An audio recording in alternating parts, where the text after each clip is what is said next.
Nabi SAW beliau memesan kepada umatnya dua hal. Ma in tamassaktum bihima lan tadillu ba'di. Semenjak kamu masih berpegang dengan dua hal ini, kamu nggak akan sesat, nggak keliru.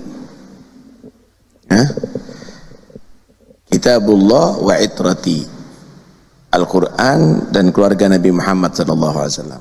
Habaib maksudnya.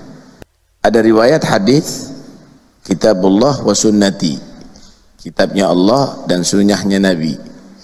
Berarti tiga hal yang dipesan dengan Nabi. Kalau dijamak ini dua hadis, Al-Quran, hadis dan Ahlul Bait. Al-Quran, hadis dan habaib. Kami akan mengamalkan Al-Quran, berpegang teguh pada Al-Quran, tapi bukan Quran yang palsu. Kami akan berpegang teguh pada hadis, bukan hadis yang palsu. Pun kami akan mencintai dan mengikuti Ahlul Bait, bukan Ahlul Bait yang selesai. Indikator hadis itu sahih ada. Tanda-tanda hadis itu palsu ada. Pun tanda-tanda Ahlul Bait palsu ada. Maka para ulama mengatakan yang dimaksud dengan Ahlul Bait yang wajib diikuti adalah yang alimnya. Lah kalau sama yang bodoh mau ngaji apa? Mau sholat sama orang bodoh?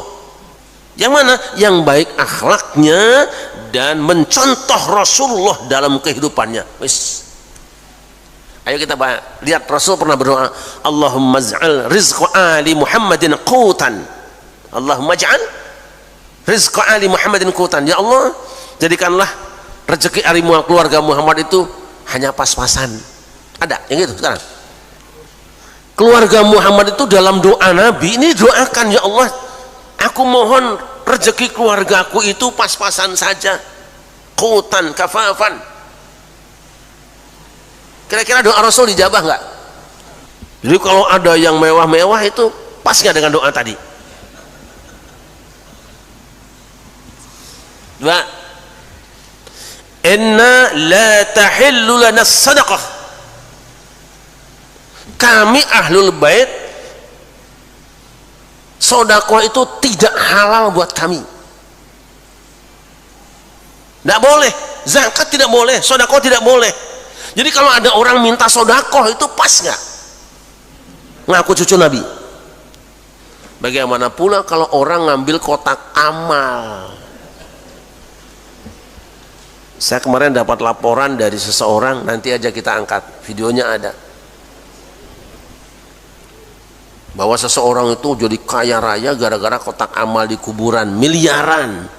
Anehnya ngaku cucu Rasul. Menzinahi anak orang, ngaku cucu Rasul. Saya tidak nyebut siapa-siapa. Hanya modal udeng-udeng. Rasul itu tidak pernah bohong. Tidak pernah bohong. Dan Rasul berbicara, Ahlul Baitin Nabi itu lurus, bersih. Karena kalau mau berbicara, mau berbuat, mau bertindak itu mikir malu. Jangan sampai Rasul dipermalukan. Taraktu fikum amroini lan tadillu ma in tamassaktum bihima kitaballahi wa sunnata rasulih.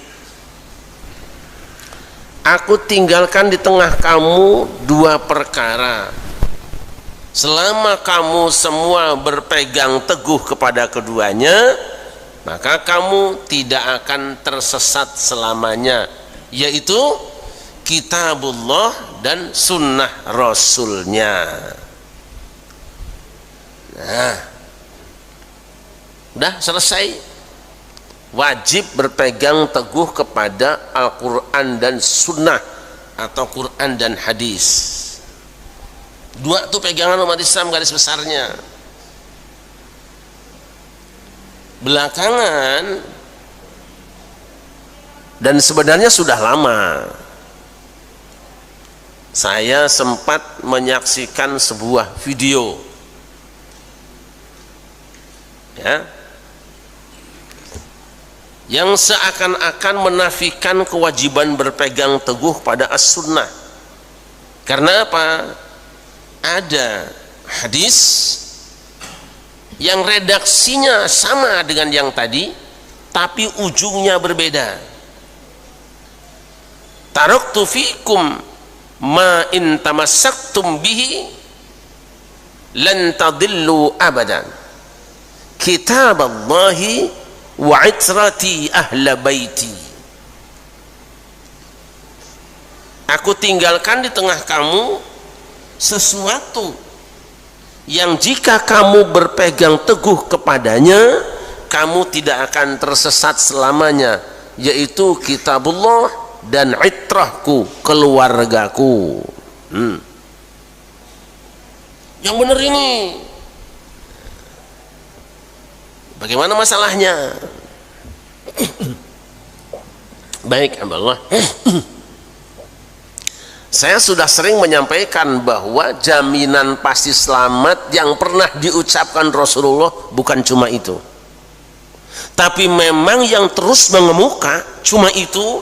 Dan sampai hari ini hadis-hadis tadi digunakan alat untuk mengklaim dirinya yang benar.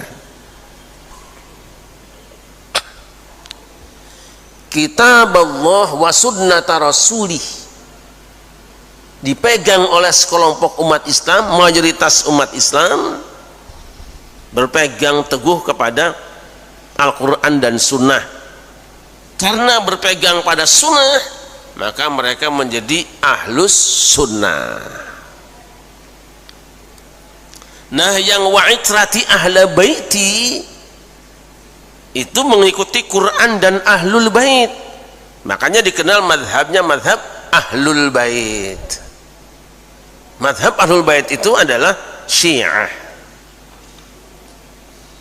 Nah, gimana nih sebenarnya dua-duanya sabda Nabi?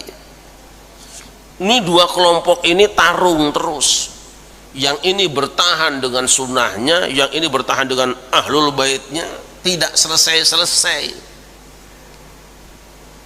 Nah, mari kita renungkan bareng-bareng, kita kaji bareng-bareng supaya rampungnya juga ayem. Kita ambil semuanya saja, Al-Quran, Sunnah, dan Ahlul Bait. Hadis-hadis ini sebenarnya tidak perlu dipertentangkan, tapi dipastikan. Apa maksudnya? Satu, ternyata saudara-saudara kita Syiah yang mengatakan berpegang teguh kepada Ahlul Bait juga bukan berarti tidak mewajibkan berpegang pada As-Sunnah. Kalau ada yang mengatakan cukup Ahlul Bait tidak harus Sunnah, nah dia menyalahi kitabnya sendiri. Nah, ini kitabnya nih. Nantilah dulu ya, dulu. Saya tidak akan bahas perbedaan keduanya, nanti panjang sekali. Jadi kesimpulannya bahasan kita adalah 3: Quran, Sunnah, dan Ahlul Bait. Saya termasuk yang tidak mau repot.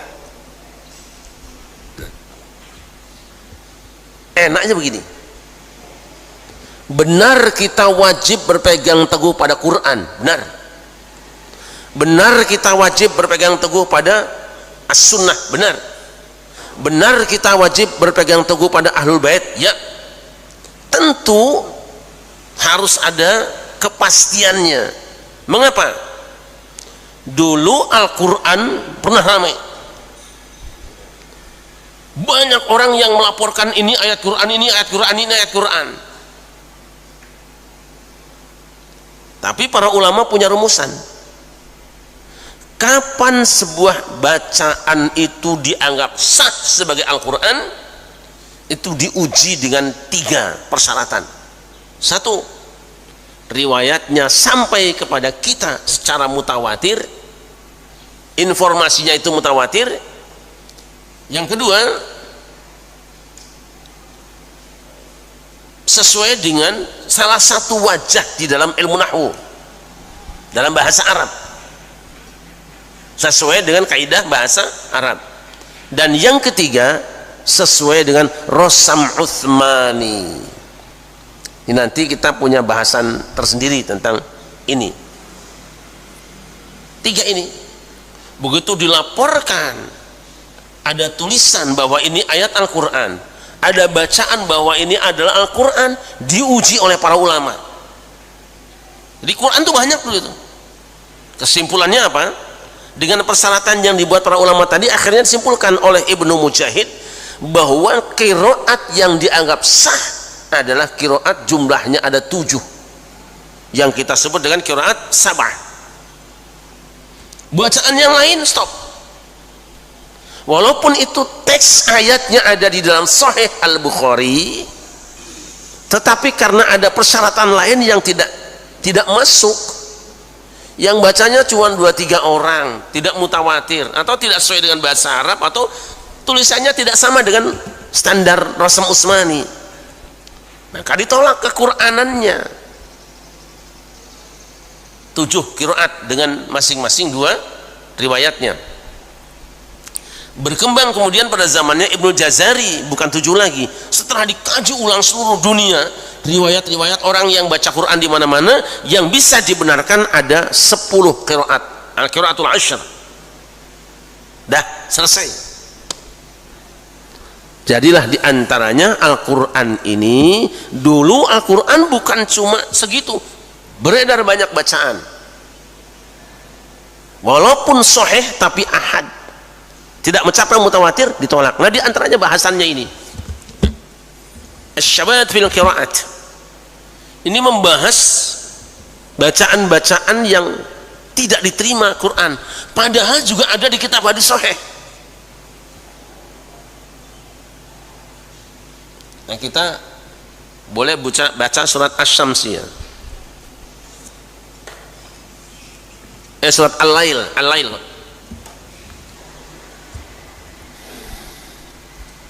Wal-laili idza yaghsha, bukan terjemahnya ya. Bismillahirrahmanirrahim. Wal-laili idza yaghsha wan-nahari idza tajalla wa ma khalaqadz-dzakara wal-untha. Stop, sudah cukup. Wa ma khalaqadz-dzakara wal-untha. Ada yang melaporkan bahwa Rasulullah bacanya enggak seperti itu, tapi bacanya wadzakari wal untha. Beda ya, hilang ma khalaqa. Jadi katanya Rasul bacanya wadzakari wal untha. Ini ada keterangannya di dalam kitab Sahih Al-Bukhari, sahih hadisnya, tapi tidak bisa naik menjadi Al-Quran yang dibaca dan masuk dalam mushaf. Karena apa? Tidak memenuhi syarat yang 3.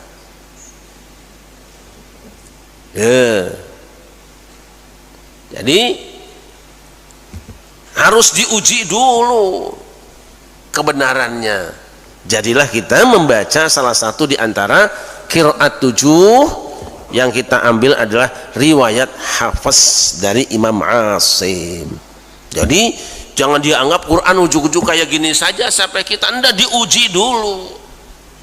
Inilah yang sesuai dengan zaman Rasulullah, yang pernah dibaca Rasulullah, tapi pernah muncul banyak sekali bacaan-bacaan. Untuk membahas itu aja segini tebalnya, ratusan bacaan itu Quran. Jadi alhamdulillah kita baca ini ndak usah teliti-teliti lagi lah, kita terima aja. Jadi Al-Quran yang kita baca, yang kita amalkan, yang kita sepakati, kita pegang teguh adalah Quran yang sudah diamankan, dipastikan benarnya, bukan yang masih bertaburan. Hadis, sunnah juga sama. Sunnah itu adalah ucapan Rasulullah, perbuatan Rasulullah, ketetapan Rasulullah, berkenaan dengan segala sesuatu dengan Rasulullah. Itu banyak laporan, Tapi kita baru akan mengamalkan sunnah jika hadis atau sunnah itu sahihah, sahih. Nah, untuk sahih ada persyaratannya. Itu laporan tentang Nabi itu jutaan jumlahnya dulu itu, banyak sekali. Rasul bersabda, Rasul melakukan ini, Rasul melarang anu, ramai sekali. Termasuk hadis terong, siapa yang makan terong, ada itu. Tapi para ulama kan kemudian memastikan, harus dipastikan bahwa ini hadis itu sahih, benar-benar Rasul mengucapkannya. Dibuatlah metodenya, diteliti mulai rawinya, matannya, kemudian isnadnya, diteliti. Satu hadis itu dibaca, diteliti, ditelusuri semua. Kamu dengar dari siapa? Dari Ustadz Hamdi. Terus kamu dari siapa? Dari Haji Mahali. Diteliti. Setelah diteliti orang-orangnya, adil apa tidak, sikot apa tidak, kredibel apa tidak, pinter apa tidak, cerdas apa tidak. Karena kadang-kadang orang ada hafalannya campur aduk, kan? Selesai itu teksnya, apakah teksnya itu menyalahi Quran apa tidak? Apa teksnya itu cacat apa tidak? Dah, setelah diuji, diteliti, disimpulkan, oh ternyata ini menurut kriteria yang disepakati dan ditetapkan para ulama benar-benar hadis sahih. Mari kita fahami dan kita amalkan. Lu ternyata hadis ini palsu toh, maka hadis ini kita buang. Jadi berpegang teguh pada sunnah juga ada teknisnya apa? Pastikan bahwa sunnah itu memang benar. Kedua, yang ketiga sama, berpegang teguh kepada ahlul bait atau mengikuti ahlul bait, mahabbah ahlul bait.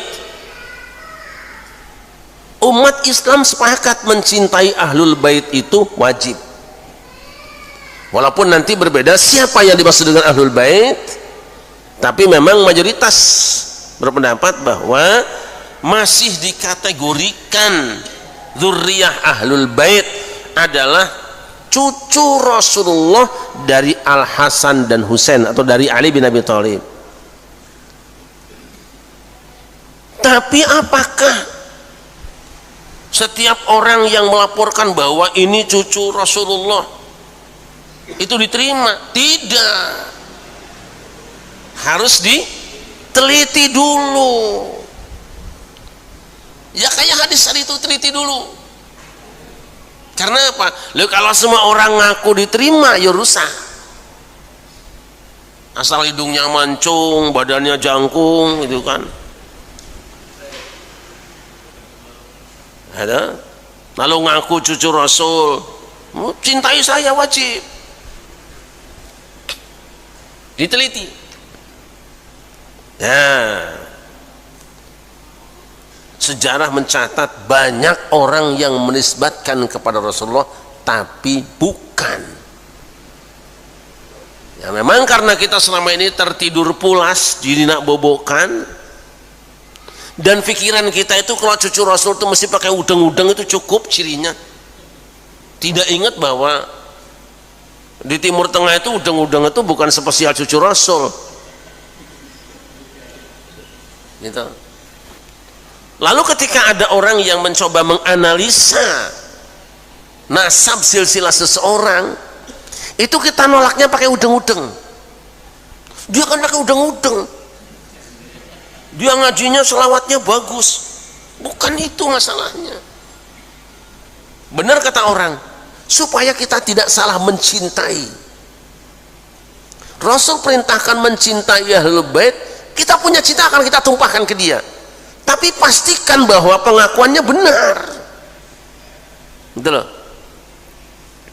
Nah terus para ulama juga mengambil kriteria, ya pastikan.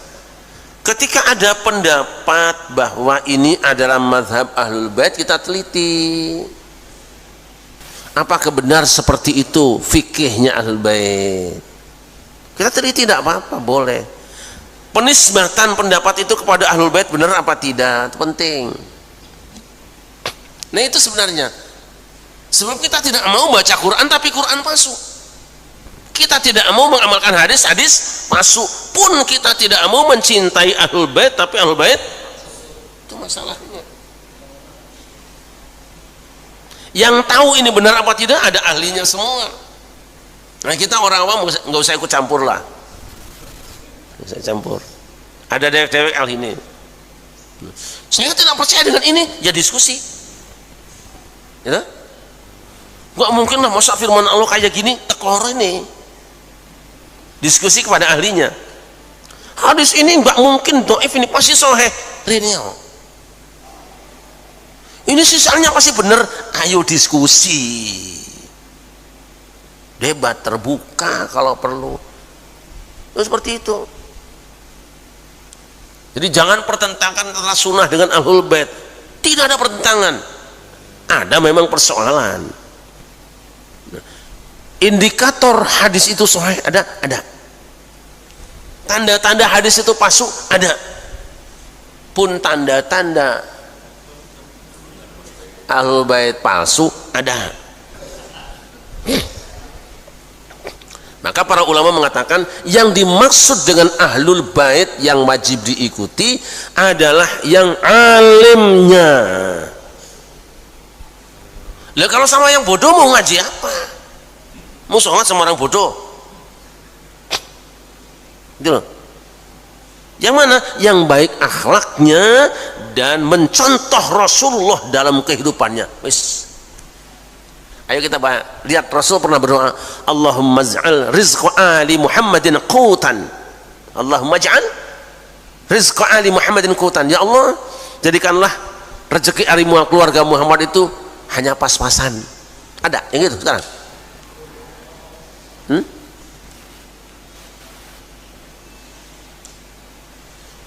Keluarga Muhammad itu dalam doa Nabi ini doakan, ya Allah, aku mohon rezeki keluargaku itu pas-pasan saja, qutan kafafan. Kira-kira doa Rasul dijabah nggak? Jadi kalau ada yang mewah-mewah itu pas nggak dengan doa tadi? Dua, inna la tahillu lana sadaqah. Kami ahlul bait, sedekah itu tidak halal buat kami. Tidak boleh, zakat tidak boleh, sedekah tidak boleh. Jadi kalau ada orang minta sedekah itu pas nggak? Ngaku cucu Nabi. Ayo. Bagaimana pula kalau orang ngambil kotak amal? Saya kemarin dapat laporan dari seseorang, nanti aja kita angkat, videonya ada. Bahwa seseorang itu jadi kaya raya gara-gara kotak amal di kuburan, miliaran. Anehnya ngaku cucu Rasul. Menzinahi anak orang, ngaku cucu Rasul. Saya tidak nyebut siapa-siapa, hanya modal udeng-udeng. Rasul itu tidak pernah bohong, tidak pernah bohong. Dan Rasul berbicara, ahlu baitin Nabi itu lurus, bersih. Karena kalau mau berbicara, mau berbuat, mau bertindak itu mikir malu. Jangan sampai Rasul dipermalukan. Ya itu aja dulu ya. Jadi jangan pertentangkan. Ojo dibandingke, ojo tandingke. Ya. Jadi saya ulangi. Kami akan mengamalkan Al-Quran, berpegang teguh pada Al-Quran, tapi bukan Quran yang palsu. Kami akan berpegang teguh pada hadis, bukan hadis yang palsu. Pun kami akan mencintai dan mengikuti ahlul bait, bukan ahlul bait yang selesai. Mari kita buktikan bareng-bareng. Alhamdulillah Quran sudah selesai, udah nggak usah lagi kerja kita. Hadis sebagian selesai, ada Sahih Bukhari dan sebagainya, walaupun masih terus ada takhrij sampai hari ini, masih ada penelitian. Nah, untuk yang ketiga Ahlul Bait, kita akan patuh, kita akan amalkan, kita akan cintai asal sudah diuji. Waduh, angel maning kiye. Lah iya.